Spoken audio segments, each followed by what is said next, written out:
அயலோர் தவம் முயல்வார் பிறர் அன்றே மனம் அழியும் செயலால் நிகழ் புத்தூர் வரு சிவவேதியன் மகளும் உயர்நாவலர் தனிநாதனை ஒழியாதுணர் வழியில் பெயராது உயர் சிவலோகமும் எளிதாம் வகை பெயராது உயர் சிவலோகமும் எளிதாம் வகை பெற்றாள். பெறுதற்கரிய சிவலோகத்தை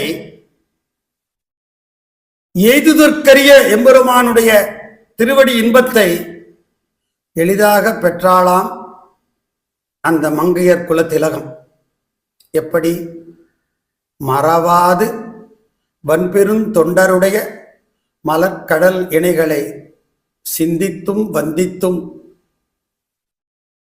ஏத்தியும் இறைஞ்சியும் செய்த அந்த பெருந்தவம் காரணமாக. அப்போது நாம் ஒன்றை இங்கு உணர்ந்து கொள்கிறோம்.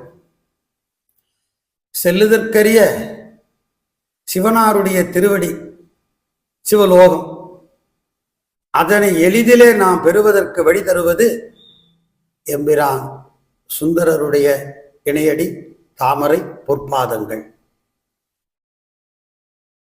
பின்னாலே வரும் நாளும் நம்பி ஆரூரர் நாமம் நவின்ற நலத்தாலே ஆளும் படியால் அணிமாதி சித்தியான அணைந்ததற்பின்.